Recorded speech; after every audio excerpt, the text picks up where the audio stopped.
बिल्लाहि मिनश्शैतानिर्रजीम बिस्मिल्लाहिर्रहमानिर्रहीम। हमारी गुफ्तगू ज़िंदगी के सफ़र का आगाज़, इसमें मैंने एक टॉपिक को इंतखाब किया है, इस्लाम में शादी की हैसियत। तो आज मैं आपकी खिदमत में ये अर्ज़ करना चाहता हूँ कि हम अगर एक दूसरे की मदद करना चाहें तो किन किन उमूर में एक दूसरे की मदद कर सकते हैं और किन उमूर में एक दूसरे की मदद नहीं करनी चाहिए। कुरान मजीद तो ये फरमा रहा है, तआवनु अलल बिर्रि व तक़वा, आप नेकी और तक़वा के काम में एक दूसरे के मददगार हों। वला तआवनु अलल इस्मे वल उद्वान, और गुनाह और बुराई के काम में एक दूसरे की मदद न करें। लेकिन अफसोस ये है कि हमारे मुआशरे में गुनाह और बुराई के कामों में एक दूसरे की ज़्यादा मदद की जाती है। मसलन कोई फहाशी का काम करता है, मेरा घर खाली, तो मैं उसे कहूँगा हाँ भाई 2 रात के लिए मेरा घर खाली है, आप उसमें आ सकते हैं। कोई ऐसी चीज़ है जो कानूनी तौर पर घर में लाना या बाज़ार से ख़रीद के आना मना है, तो भाई मेरे ऐसे ताल्लुकात हैं कि मैं वो आपको मंगवा कर देता हूँ। तो कुरान मजीद और अल्लाह ताला इसकी सख्ती से मना करता है। नेकी और तक़वा के काम में एक दूसरे की मदद करनी चाहिए। तो वो उमूर जिसमें एक दूसरे की मदद करनी चाहिए, उसमें एक जो है वो शादी है। यानी वो लोग जो गैर शादीशुदा हैं, उनकी शादी के अमर में मदद करने की इस्लाम ने, आइमा मासूमीन ने बहुत सारी ताकीद की है। इस हवाले से इमाम जाफ़र सादिक अलैहिस्सलाम किताब वसाइल शिया जिल्द 20 सफ़ा नंबर 45 में फरमाता है, मन ज़व्वज अज़बन, वो बंदा जो गैर शादीशुदा की शादी कराता है, किसी ऐसे बंदे का घर आबाद कराता है, तो क्या होगा, कान, ये शादी कराने वाला बंदा उन अफराद में से हो जाएगा, मिम्मन यंज़ुरुल्लाहु अज़्ज़ व जल इलैहि यौमल क़ियामत। तो क़यामत के दिन अल्लाह ताला इस पर रहमत की नज़र करेगा। किसी मेरे दोस्त ने सवाल भी किया था कि ये रहमत का मतलब क्या है। तो लुगत में कहते हैं कि रहमत गज़ब के मुकाबले में है।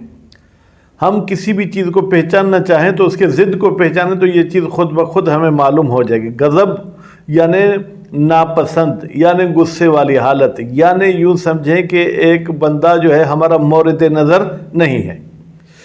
फिर एक और हदीस में इमाम मूसा काज़िम अलैहिस्सलाम फरमाते हैं कि क़यामत के दिन का, आपने क़यामत के मौजू पे सुना होगा, एक दिन पता नहीं कितने सालों का होता होगा, और उस दिन हमारे सरों पर कोई साया भी नहीं होगा। मेरे सातवें इमाम फरमाते हैं कि 3 ऐसे बंदे हैं जिनको क़यामत के दिन जो है दूसरों के सरों पर साया नहीं होगा, लेकिन इन 3 के सरों पर साया होगा। कौन कौन से 3 बंदे हैं? अब अरबी भी मैं ज़्यादा नहीं पढ़ता हूँ। उनमें से एक वो बंदा है जो अपने मुसलमान भाई की शादी करे, शादी कराए, ठीक। एक ये बंदा है जिसके सर पे अल्लाह का साया होगा, जबकि दूसरों के सर पे साया नहीं होगा। दूसरा वो बंदा है जो अपने भाई की खिदमत करे। मेरे घर अगर आप आए, मैंने गिलास पानी का पिलाया, या अगर आपकी फैमिली आपके शहर में नहीं है, कहीं गई है, मैंने अपने घर पे जो खाया वो आप तक पहुंचाया, या अगर आप हॉस्पिटल में दाखिल हुए, कोई खिदमत करने वाला नहीं, मैं आके 2-4 घंटे आपकी तीमारदारी करता हूं, तो भी अल्लाह का साया मेरे सर पर होगा।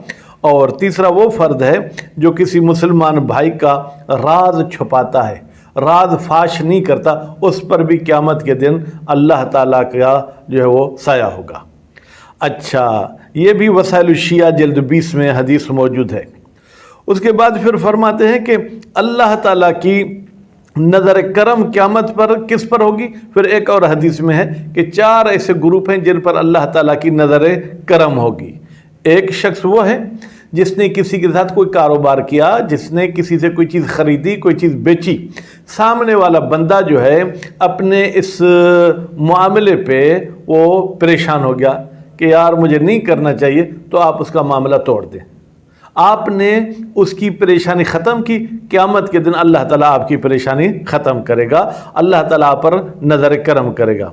اور دوسرا وہ بندہ ہے جو کسی جو ہے وہ غم والے بندے کے پاس جائے اور اسے کہے بھائی گھبرائیں نہیں، ہم آپ کے ساتھ بیٹھے ہیں، یعنی کسی غمگین کی جو ہے کیا ہے وہ غم ختم کرنے میں مدد کرے۔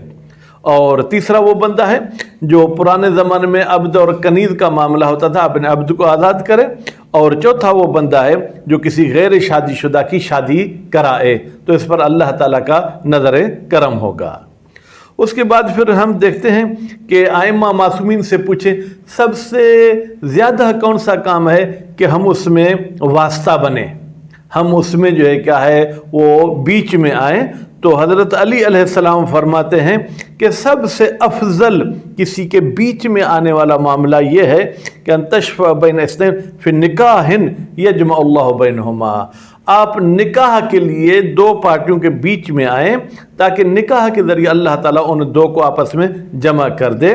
تو یہ بہترین وساطت ہے، ووٹ دینا بہترین وساطت نہیں ہے۔